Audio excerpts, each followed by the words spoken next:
내가 이만한 여자 한 명을 찾고 있거든. If you don't answer the question directly, you will die. When women turn cold and ruthless, they can become even stronger than men. Moreover, she is a bodyguard proficient in all forms of combat. The latest Korean revenge movie released in October 2023 is loved by the audience. This film exposes the darkest sides of the underground world while featuring plenty of action-packed fight scenes. The protagonist of the film, Oh-ju, was once an exceptional bodyguard. However, the high-pressure job made her lose her enthusiasm for life. But if she encountered troublemakers, her instincts would unconsciously kick in. 뭐하냐?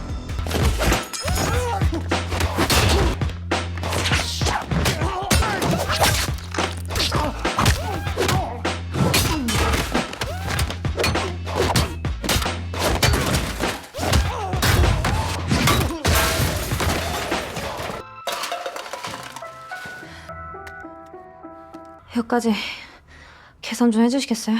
One evening, Oh-ju lay bored on her sofa. Just then, her phone rang. It was a call from her best friend whom she hadn't seen for a long time. Min-hee was the only friend in her life. So, she went to the supermarket, bought some snacks, and headed to Min-hee's house.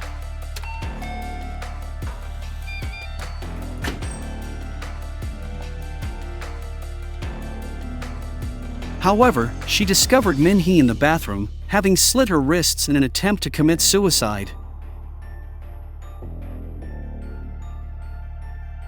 In the room, she found a note that her best friend had left specifically for her. It read, "Please avenge me. I trust only you to fulfill this last wish." Upon learning the truth, Oh-ju felt her heart being torn apart. Min-hee was not only the only person who remembered her birthday but also the one who brought color to Oh-ju's otherwise dull life. She regretted not reaching out to Min-hee more often, fearing she would disturb her friend's pursuit of her dance dreams. So, even if Min-hee had not said anything, Oh-ju would still seek out the cause of her friend's death. Back at home, Oh-ju entered the URL left by Min-hee and discovered it belonged to a gourmet food shop. Oh-ju then proceeded to contact the shop owner, inquiring if she could place an order. After a brief wait, she received a response, with the owner asking how many packs of soy sauce she needed.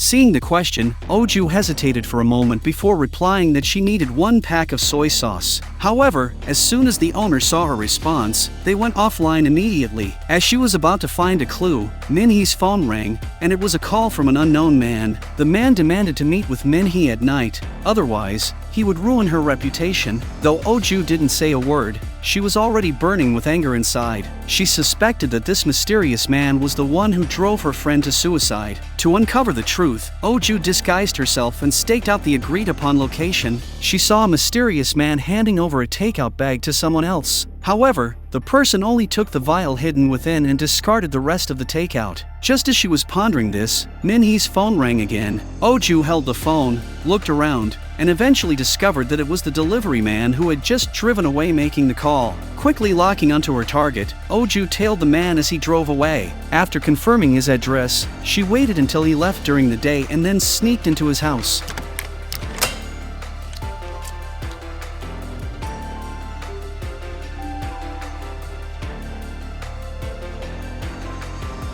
In her search, Oh-ju discovered the man's perverse hobbies.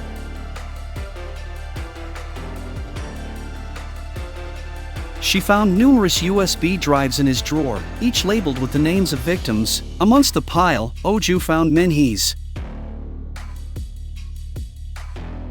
When she opened it, she saw the entire process of Min-hee being drugged and abused by the man.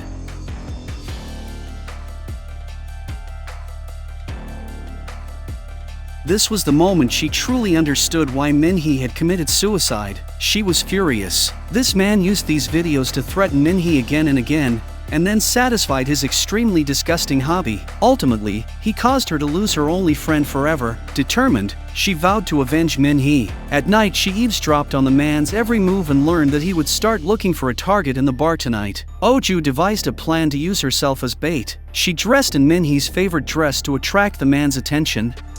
This is how we do it. I do it. This is how we do it. When a man takes the initiative to find Oh-ju, her goal is achieved. Because top-tier hunters often appear as prey themselves, they let their prey slowly experience what it feels like to be hunted without any suspicion. 어디에 가는 거야? 집으로 가는 거 아니었어? 우리 부모님한테 벌써 인사드리게? 오늘 첫날인데. The man took Oju to a hotel. After a while, a staff member came to the front desk to receive them. When the man thought he had succeeded, he put on a mask and took out his camera to record the entire process of his crime.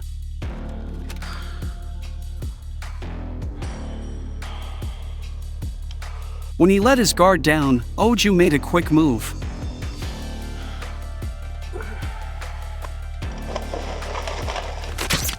However, Oju underestimated the man's reflexes. Not only did he catch the knife with his bare hand, but he also had incredible strength. So, she swiftly launched another attack.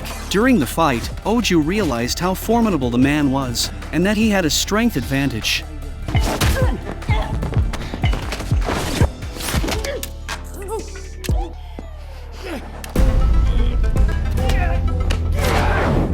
If this went on, she might not actually win. For this reason, she could only use the weapon in her hand in her years of practical experience to cut the man's face. But this is not enough for Oju. She wants the man to pay with his life. Just then, the man's accomplice rushed in, but Oju dodged in time.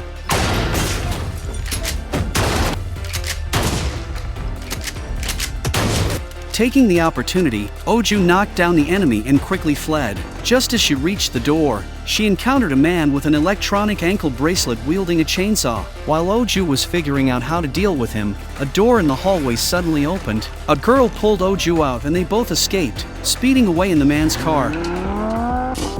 However, the man wasn't so lucky. When he regained consciousness, he found himself surrounded by a group of people. It turns out that Choi Pro is a key member of a gang. He is responsible for seducing various beautiful girls and controlling them to gain benefits for himself. Yet, Choi Pro used the gang's operations to satisfy his own perverse fetishes and secretly develop new products. So, the gang boss not only demanded the money he had earned but also ordered him to personally deal with the troublemakers. If Choi Pro failed to settle the matter, he would be dealt with as well. Meanwhile, the girl shared her own tormenting experiences with Oju, which deeply pained Oju. Her best friend chose such an extreme way to end her life just because she refused to be used as a man's plaything. This only solidified Oju's resolve to rid society of such scum. However, dealing with Choi Pro with just a knife wouldn't suffice, so she took the girl to procure a stash of weapons.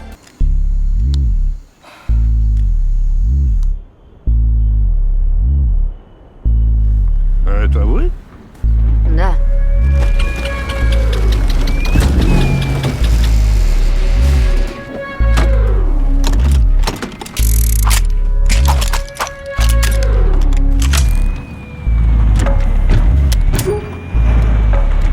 The old woman who sells weapons recommends a hunting tool to Oju. She tells Oju that if he uses it to hunt, no prey will be able to escape.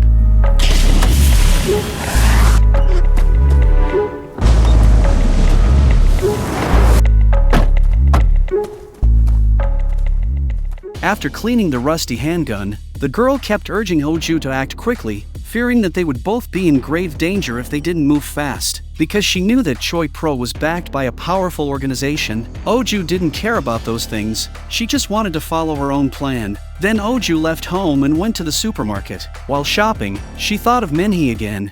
난 내가 이 일을 하다가 언젠가 죽을 수도 있겠다고 생각했었다.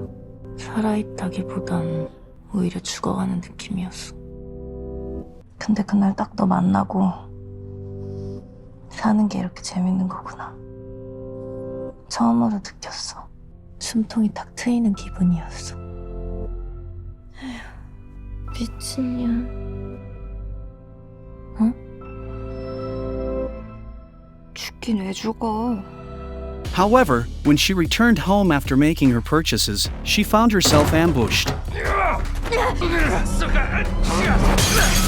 It turned out that Choi Pro had beaten them to the punch. He captured the girl and reported back to his gang boss, claiming that he had already buried the troublemaker deep in the forest. But the gang boss said that he had only ordered Choi Pro to bring Oju to him, not to kill her. So he asked Choi Pro to hand over the business he was in charge of to someone else. Upon seeing the girl who had escaped earlier, The gang boss asked Choi Pro how he planned to deal with her. It was obvious that Choi Pro wanted to keep the young girl for his own business purposes. Oju then went to the hotel with weapons to find Choi Pro. After getting a satisfactory answer, she killed the other party without hesitation. After all, the man with the electronic ankle bracelet wasn't a good person either. She then put on the shoes her best friend had given her, prepared all her weapons, and headed to the gang boss's hideout.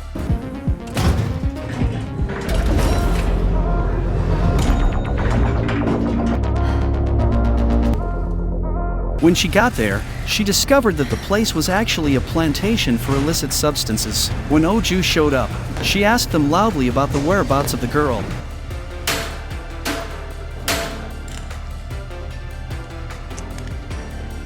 내가 이만한 여자 1명을 찾고 있거든. 나한테 이것저것 물어보지 않고 얘가 어디 있는지만 말해준다면 내가 여긴 그냥 지나가 줄게. 혹시 나한테 말해줄 수 있는 사람 있겠니? Just then, a male voice came from behind a curtain. It was the gang boss, who remarked that they had no enmity between them and suggested Oju sit down so they could talk. In response, Oju shot him dead on the spot. Seeing their boss suddenly killed, everyone was gripped with fear. At that moment, Oju's gun malfunctioned. Taking advantage of the situation, the enemy rushed at Oju.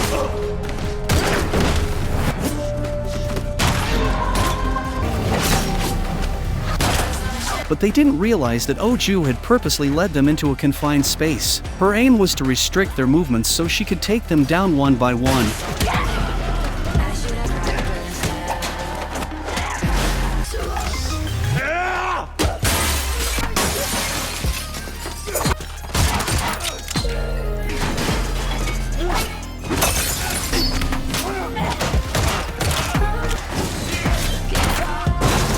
Finally, Oju captured a leader and questioned him about Choi Pro's whereabouts, but he didn't provide any useful information.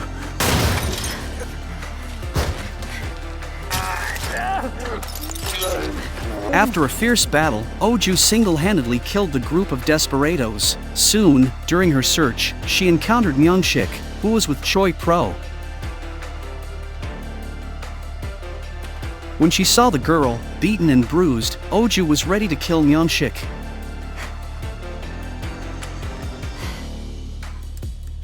Suddenly, a gunshot rang out, and Oju fell to the ground. It turned out that Choi Pro had arrived at the headquarters, seen the carnage, and grabbed the boss's weapon. At this moment, Myung-sik walked over and expressed his intention to personally punish Oju. However, he was shot from behind by Choi Pro. When Choi Pro walked up to Oju and prepared to kill her, he was attacked. Although she missed, it gave Oju an opportunity to retaliate. With the last 2 bullets in her small handgun, Oju successfully inflicted severe wounds on Choi Pro. But she wasn't going to let Choi Pro off that easily. She wanted him to feel the full extent of her fury. Oju and the girl took Choi Pro to the beach and took out the weapon the old lady recommended to her. Choi Pro began to feel scared when he saw Oju, and he kept backing away. Looking at Oju in front of him, Choi Pro said that if she killed him now, he would continue to torture Oju's friends even if he went to hell. After hearing what he said, Oju said that she would kill Choi Pro even if he went to hell.